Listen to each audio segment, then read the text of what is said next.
ശാന്തി. ജീവിതത്തിൽ സക്സസ് സ്വന്തമാക്കുക എന്നുള്ളത് എല്ലാവരുടെയും ആഗ്രഹമാണ്. ഈശ്വരൻ നമ്മളെ പ്രപഞ്ചത്തിലേക്ക് അയച്ചിരിക്കുന്നതും ജീവിത വിജയങ്ങളിലൂടെ ജീവിതം ആനന്ദിക്കാൻ വേണ്ടി തന്നെയാണ്. അതിനുള്ള ശക്തിയായിരിക്കുന്ന വിശേഷമായൊരു കഴിവോടുകൂടിയാണ് ഭഗവാൻ നമ്മളെ പ്രപഞ്ചത്തിലേക്ക് അയച്ചിരിക്കുന്നത്. ആ വിശേഷ കഴിവിനെയാണ് നമ്മൾ ബ്രഹ്മാസ്ത്രം എന്ന വാക്കുകൊണ്ട് സൂചിപ്പിക്കുന്നത്. ഇന്ന് ആ ബ്രഹ്മാസ്ത്രം എന്താണ് എന്നതിനെക്കുറിച്ച് നമുക്ക് ചർച്ച ചെയ്യാം. ലോ ഓഫ് അട്രാക്ഷൻ അഥവാ ആകർഷണ സിദ്ധാന്തത്തെക്കുറിച്ച് നമ്മൾ പഠിച്ചു. ആകർഷണ സിദ്ധാന്തം ഇന്ന് എല്ലാവരും അറിയുന്ന, എല്ലാവരും ചർച്ച ചെയ്തുകൊണ്ടിരിക്കുന്ന, അതിനെക്കുറിച്ച് കൂടുതൽ പഠിക്കുകയും സ്വന്തമാക്കുകയും പ്രാക്ടീസ് ചെയ്യുകയും ചെയ്യുന്ന ഒരു കാലഘട്ടമാണിത്. ഇവിടെ നമ്മുടെ ജീവിതത്തിലേക്ക് സർവഭാഗ്യങ്ങളെയും ആകർഷിക്കുന്നത് നമ്മളിൽ നിന്നും പ്രസരിച്ചുകൊണ്ടിരിക്കുന്ന സങ്കല്പങ്ങളാണ് എന്ന സത്യം എല്ലാവരും അറിഞ്ഞു കഴിഞ്ഞിരിക്കുന്നു, സ്വീകരിച്ചു കഴിഞ്ഞിരിക്കുന്നു. സങ്കല്പങ്ങൾ നിരന്തരമായി ഒഴുകുമ്പോൾ അത് നമുക്ക് ഒരു ഫീലിംഗ് ആയി തീരും. ഈ എന്താണോ നമ്മുടെ ഫീലിംഗ്, ഈ ഫീലിംഗ് അത് നെഗറ്റീവ് ആകാം, പോസിറ്റീവ് ആവാം. പക്ഷെ ഫീലിംഗ് നമ്മൾ അനുഭവിച്ചു കൊണ്ടിരിക്കുന്ന ആ അനുഭൂതി, അത് ഒരു നിരന്തര പ്രവാഹത്തിനെയാണ് നമ്മൾ ഫീലിംഗ് എന്ന് പറയുന്നത്. ഈ ഫീലിംഗ് ഒരു പാത്ത് സെറ്റ് ചെയ്യും. ആ പാത്തിലൂടെ എന്ത് നമ്മളിൽ നിന്ന് പോകുന്ന ഫീലിംഗ്, അതേപോലുള്ള ഊർജം, അതായത് നെഗറ്റീവ്, ഞാൻ മൂഡ് ഓഫിലാണ്, സങ്കടത്തിലാണ്, വിഷമത്തിലാണ് എങ്കിൽ അത് എന്നിലേക്ക് സെറ്റ് ചെയ്യുന്നത് നെഗറ്റീവ് ഊർജത്തെ ആവാഹിക്കാനും, അതേ മറിച്ച് ഉത്സാഹവതിയാണ്, ഉന്മേഷവതിയാണ്, വളരെ ആനന്ദത്തിലാണ് എങ്കിൽ ആനന്ദിക്കാനുള്ള കാര്യങ്ങൾ നമ്മളിലേക്ക് ആകർഷിക്കുകയും ചെയ്യും. അത്രയും കഴിവുള്ള ഒന്നാണ് ഫീലിംഗ് എന്ന് പറയുന്നത്. പൊതുവെ ഫീലിങ്ങിനെ ഫ്ലൂ എന്നൊക്കെ വിളിച്ച് കളിയാക്കാറുണ്ട്. എന്തുകൊണ്ടാണെന്ന് വെച്ചാൽ നമ്മൾ ഫീലിംഗ് ആയി എന്ന് പറയുന്നത് എപ്പോഴും നെഗറ്റീവ് ഭാവത്തോടെയാണ്. ഒരു ഫീലിംഗ് വന്നു കഴിഞ്ഞാൽ പിന്നെ ആ സങ്കടത്തിൻ്റെ ഭാവം അഥവാ നെഗറ്റീവ് ഫീലിംഗ് നമ്മളിൽ വന്നു കഴിയുമ്പോൾ പിന്നെ എല്ലാത്തിനും ഇറിറ്റേഷൻ വരും. അത് പടർന്നുകൊണ്ടേയിരിക്കും. ചിലപ്പോൾ ദിവസങ്ങളോളം നമുക്ക് നീണ്ടു നിൽക്കും. അതിൻ്റെ തിരിച്ചുവരവ് വളരെ ശക്തമായി നമുക്ക് നഷ്ടമുണ്ടാക്കും എന്നൊരു ബോധം നമ്മുടെ ഉള്ളിലില്ല.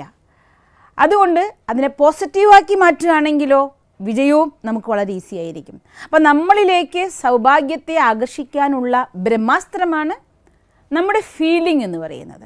ബ്രഹ്മാസ്ത്രത്തെക്കുറിച്ച് പറയുമ്പോൾ അത് സ്ഥൂലമായ ഒരു അസ്ത്രം എടുത്ത് എയ്യുന്നതല്ല, മറിച്ച് മന്ത്രജപങ്ങളിലൂടെ ധ്യാനിച്ച് ആവാഹിച്ച് ഒരു സങ്കല്പശക്തിയെ ബ്രഹ്മാണ്ടത്തിലേക്ക് അയക്കുകയും ബ്രഹ്മാണ്ടത്തിൽ നിന്ന് അവിടെ കറങ്ങി തിരിഞ്ഞ് അതേപോലുള്ള സങ്കല്പത്തെ അഥവാ ഊർജത്തെ തന്നിലേക്ക് ആവാഹിച്ച് ആ കാര്യം സിദ്ധിക്കും വിധം, സാധിക്കും വിധം അത് ലക്ഷ്യത്തിലേക്ക് പാഞ്ഞു വരുന്നു, അഥവാ ലക്ഷ്യത്തിലെത്തി കാര്യം സാധിക്കുന്നു. അത്രയും ശക്തമായ ഒരു സങ്കല്പ വിദ്യയാണ് ശരിക്കും ബ്രഹ്മാസ്ത്രം എന്നതുകൊണ്ട് ഉദ്ദേശിക്കുന്നത്. ഫീലിംഗ് ആവുന്ന സമയം അത് സങ്കടമാണെങ്കിലും സന്തോഷമാണെങ്കിലും ശക്തമായി ഒഴുകുകയും ഈ ശക്തമായ ഒഴുക്ക് ശക്തമായി ബ്രഹ്മാണ്ടത്തിലേക്ക് പ്രവഹിച്ചാൽ അത് അവിടെ നിന്ന് എത്ര ശക്തമായി പ്രവഹിച്ചോ അത്ര ശക്തമായി കറങ്ങി തനിക്ക് സമാനമായ ഊർജത്തെ ആവാഹിച്ച് ലക്ഷ്യത്തിലേക്ക് തിരിച്ചു വരും. അപ്പം നമ്മൾ എന്താണോ ആഗ്രഹിക്കുന്നത് അതെല്ലാം നമുക്ക് തിരിച്ചു വരിക എന്നതല്ല ആകർഷണ നിയമത്തിൽ സംഭവിക്കുന്നത്. എന്താണോ നമ്മളായിരിക്കുന്നത് അത് നമ്മളിലേക്ക് തിരിച്ചു വരിക എന്നുള്ളതാണ് ആകർഷണ നിയമത്തിൽ സംഭവിക്കുന്നത്. അതുകൊണ്ട് നമ്മുടെ ഫീലിംഗ് അതിനെ സദാ പോസിറ്റീവാക്കിയാൽ നമുക്കെപ്പോഴും വിജയം സ്വന്തമാക്കാൻ സാധിക്കും. ഈ ഫീലിംഗ് ഉണ്ടാകുന്നത് എങ്ങനെയാണ്? എന്തിൻ്റെ ആധാരത്തിലാണ് എൻ്റെ ഉള്ളിൽ സദാ പോസിറ്റീവ് ഫീലിംഗ് ഉണ്ടാക്കാൻ സാധിക്കുക?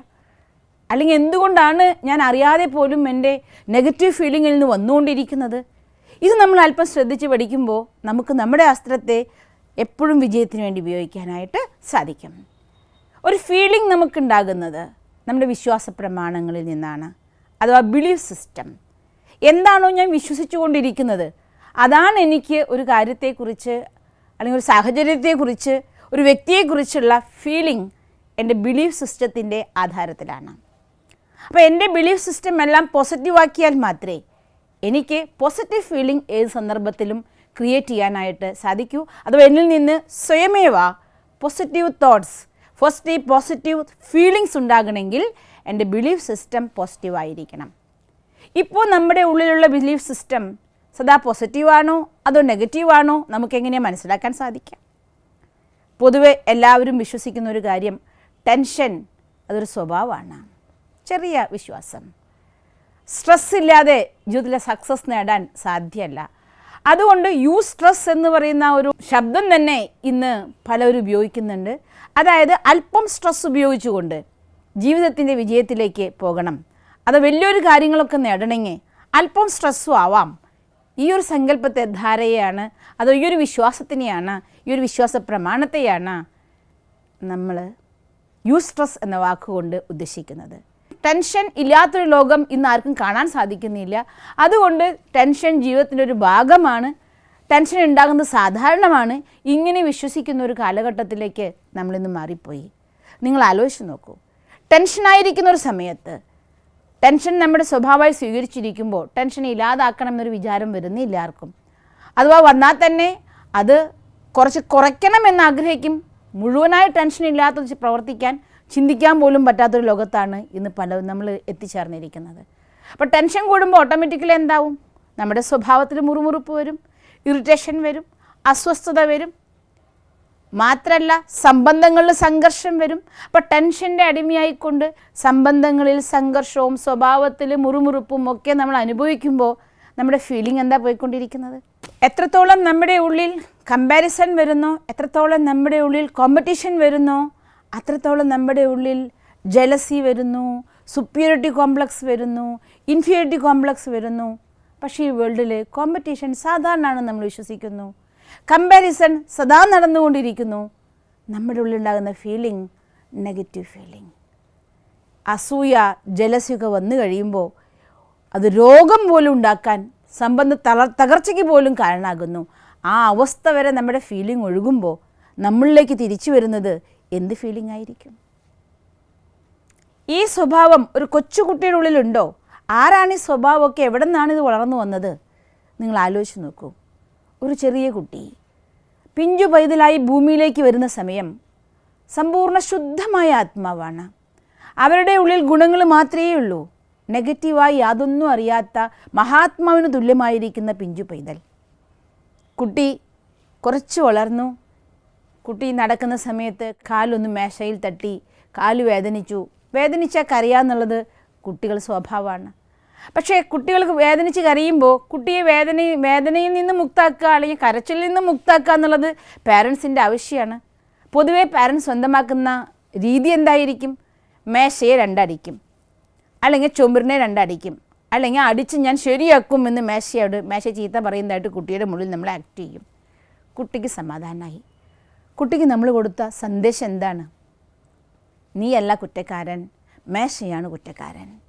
അപ്പോൾ അവരുടെ ഉള്ളിൽ മറ്റുള്ളവർക്ക് കുറ്റം ഏൽപ്പിക്കുന്ന, അഥവാ ഞാൻ പെർഫെക്റ്റാണ്, എൻ്റെ കയ്യിൽ യാതൊരു തെറ്റുമില്ല എന്നുള്ള ഒരു സ്വഭാവ ശൈലി നമ്മൾ അവൻ്റെ ഉള്ളിൽ വളർത്തി കൊടുക്കുകയാണ്.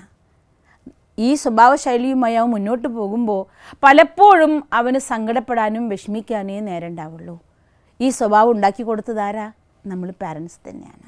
അപ്പോൾ നമ്മുടെ കുട്ടികളുടെ ഉള്ളിൽ നല്ല സ്വഭാവം വളർത്താൻ, ഇതുപോലെ നമ്മുടെ ജീവിതയാത്രയിൽ എവിടെ പോയി നോക്കിയാലും ഒരിക്കലും നമ്മൾ സന്തോഷം എന്ന് പറയുന്നത് സ്വയം നമ്മുടെ ഒരു ഗുണമാണ് എന്ന കാര്യം മറന്നുപോയൊരവസ്ഥയാണെന്ന്.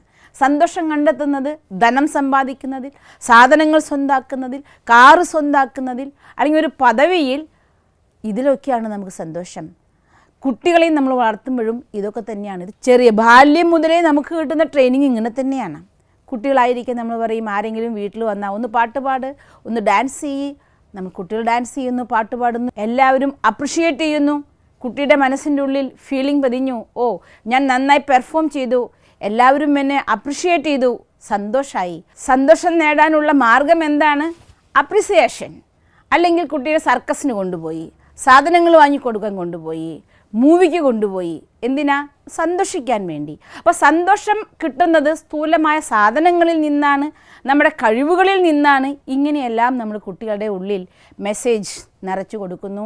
ഈ മെസ്സേജുമായാണ് നമ്മളും വളർന്നത്, ഈ മെസ്സേജുമായി നമ്മുടെ കുട്ടികളും വളർന്നിരിക്കുന്നു. അതുകൊണ്ട് തന്നെ എത്രത്തോളം ഈ വിശ്വാസങ്ങളിൽ നിൽക്കുന്നോ ഇതെല്ലാം കിട്ടാതിരിക്കുമ്പോഴേക്കും ചെറിയ ചെറിയ കാര്യങ്ങൾക്ക് പോലും ഒരുപാട് ഫീലിങ്ങിലാകുന്നതും സ്വഭാവമായി തീരുന്നു.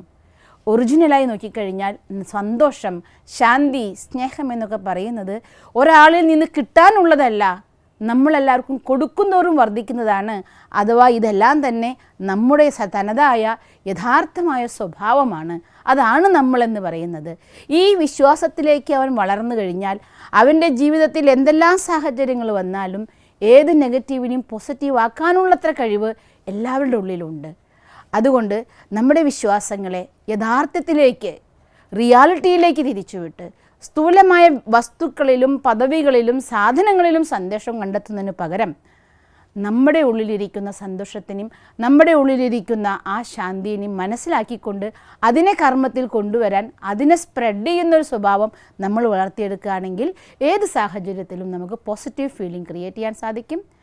പോസിറ്റീവ് ഫീലിംഗ് നിങ്ങൾ സദാ ക്രിയേറ്റ് ചെയ്യുകയാണെങ്കിൽ, ഫീലിംഗ് എന്ന വാക്ക് തന്നെ ഒരു വിചാരമല്ല, നിരന്തരം ഒഴുകുന്നൊരു വിചാരത്തിനെയാണ് നമ്മൾ ഫീലിംഗ് എന്ന് പറയുന്നത്. അപ്പോൾ നിരന്തരം നമ്മുടെ ഉള്ളിൽ നിന്നൊരു വിചാരം ഒഴുകുമ്പോൾ അത് സെറ്റ് ചെയ്യുന്ന പാത്ത് നമ്മളിലേക്ക് നിരന്തരം അതേ തരം ഊർജം പ്രവഹിപ്പിക്കും. അപ്പം നമ്മുടെ ഫീലിംഗ് പോസിറ്റീവാക്കി മാത്രം മാറ്റി സദാ നമ്മളിലേക്ക് വിജയം വരിക്കാൻ വിധം കഴിവുള്ളവരാകാൻ നമ്മുടെ റിയാലിറ്റി എന്താണോ, റിയലായ ഐഡൻറ്റിറ്റി എന്താണോ അതിനെ മനസ്സിലാക്കാൻ നമ്മളെല്ലാവരും തയ്യാറായി സദാ വിജയം മാത്രം നിങ്ങളിലേക്ക് ആകർഷിക്കാൻ നിങ്ങൾക്കും നിങ്ങളുടെ ബ്രഹ്മാസ്ത്രത്തെ ഉപയോഗിക്കാൻ സാധിക്കുമാറാകട്ടെ. ഓം ശാന്തി. നിങ്ങൾക്ക് ഈ വീഡിയോ ഇഷ്ടമായി എങ്കിൽ ഈ ചാനൽ സബ്സ്ക്രൈബ് ചെയ്യുന്നതിനായി മൊബൈൽ സ്ക്രീനിൽ യൂട്യൂബ് എന്ന ആപ്ലിക്കേഷൻ തുറന്ന് മുകളിൽ സെർച്ച് ബാറിൽ BK സ്പേസ് ഷീജ എന്ന് ടൈപ്പ് ചെയ്യണം. തുടർന്ന് സബ്സ്ക്രൈബ് എന്ന ചുവന്ന നിറത്തിലുള്ള ബട്ടൺ ക്ലിക്ക് ചെയ്യണം. അപ്പോൾ വലതുവശത്ത് പ്രത്യക്ഷപ്പെടുന്ന ബെൽ ഐക്കൺ കൂടി ക്ലിക്ക് ചെയ്യാൻ മറക്കരുത്. അതിലൂടെ വീഡിയോ അപ്ലോഡ് ചെയ്യുന്ന അതേ സമയം നോട്ടിഫിക്കേഷൻ മൊബൈലിൽ ലഭിക്കാനും വീഡിയോ കാണാനും സാധിക്കുന്നതാണ്. ഈ ചാനൽ സബ്സ്ക്രൈബ് ചെയ്ത ഓരോരുത്തർക്കും നന്ദി.